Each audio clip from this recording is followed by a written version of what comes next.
फिर दिन हुआ पुरानी रात का, करे सो शुक्र हम खुदा की जात का, खुदा की जात का, नया फिर दिन हुआ। आज की आयत। यीशु ने उससे कहा, तुझ में एक बात की कमी है, जा अपना माल गरीबों को दे और मेरे पीछे हो ले। लूका 18 बाब 22वीं आयत। अजीज़ों, हर दौर में इंसान की ये ख्वाहिश रही है कि उसके पास बंगला, गाड़ी, आराम और आसाइश की सहूलत, अच्छी खुराक, बेहतरीन लिबास और बैंक बैलेंस वगैरह हो।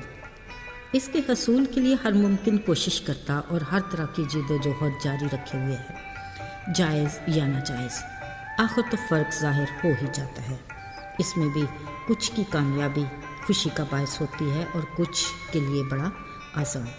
सुलेमान बादशाह की हिकमत कहती है कि खुदा ही की बरकत दौलत बख्शती है और वो उसके साथ दुख नहीं मिलाता। अब इस हिकमत को तो वही समझ पाता है जो ये बरकत और दौलत देने वाले को हकीकी तौर पर जानता हो, नहीं तो दौलत किसी भी तौर खुशगवार और पुरसुकून ज़िंदगी की अलामत नहीं।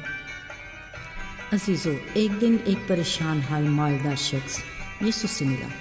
कहा, आए उस्ताद, मैं क्या करूं कि हमेशा की ज़िंदगी का वारिस बनूं। फिर बड़े फ़ख्री अंदाज में बताया, मैं 10 अहकाम से भी वाकिफ़ हूँ और लड़कपन से इन पर अमल भी करता आ रहा हूँ। ये कि तू खून न कर, चोरी न कर, ज़ना न कर, झूठी गवाही न दे, अपने माँ और बाप की इज़्ज़त कर। ये बताते उसने सोचा, यकीनन यीशु मेरे हक़ में अच्छा फ़ैसला देंगे। यीशु ने उसे प्यार से देखा, बोले, तुझ में एक चीज़ की कमी है, जा अपना माल गरीबों को दे और मेरे पीछे हो ले। अजीज़ों, यीशु का ये रद्द अमल उस मालदार की सोच के बिल्कुल बरअक्स था। कलाम पाक में लिखा है, इस बात से उसके चेहरे पर उदासी छा गई। वो गमगीन होकर चला गया क्योंकि बड़ा मालदार था। ऐसा क्यों? असल में उसकी दौलत यीशु के साथ रफ़ाकत में बड़ी रुकावट थी। ऐसा बुत जिसे तोड़कर वो यीशु के पीछे आना ही नहीं चाहता था। अफसोस, अपनी अनापरस्ती के बायस वो हमेशा की ज़िंदगी का वारिस ना बन सका। अजीज़ों, खुदावंद हमारा खुदा गयूर खुदा है। वो अपने और ईमानदार के बीच किसी और चीज़ को कबूल नहीं करता। खुदावंद खुदा इब्राहिम को पसंद करता था, इसलिए उसने इब्राहिम को कहा, अपने बाप के घर और नातेदारों को छोड़ और मेरे साथ चल, जहाँ मैं तुझे ले जाना चाहता हूँ।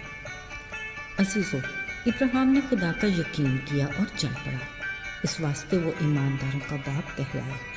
फिर जब इब्राहिम को बुढ़ापे में अहद का फरजान मिला जो उसका सहारा भी था, खुदावन ने एक बार फिर उसे आजमाना चाहा और कहा, आए इब्राहिम, अपने बेटे इसहाक को जो तेरा इकलौता और जिसे तू प्यार करता है, मेरे हजूर सुख्त में कुर्बानी के तौर पर चढ़ा।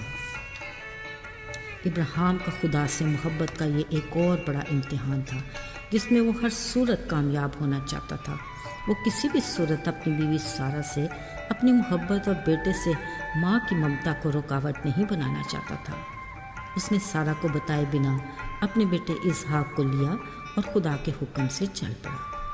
खुदा के बताए मकाम पर कुर्बानगाह बनाई, इसहाक को बांधकर लकड़ियों पर रखा।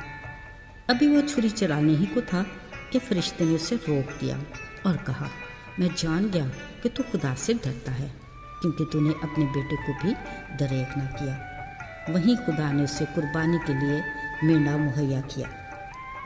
यूं बाप बेटा खुशी और सलामती से घर लौटे। एक बार फिर इब्राहिम खुदा से अपनी मोहब्बत की बड़ी आजमाइश में कामयाब हुआ। अजीज़ों, दौलत और औलाद इंसान की दो बड़ी कमज़ोरियाँ हैं, दो बड़ी आजमाइशें, दो बड़े इम्तिहान जो अक्सर औकात हमारे और खुदा के बीच हायल हो जाते हैं। लेकिन अगर हम ईमान में मजबूत हों तो इब्राहिम की तरह इन आजमाइशों में से निकल सकते हैं।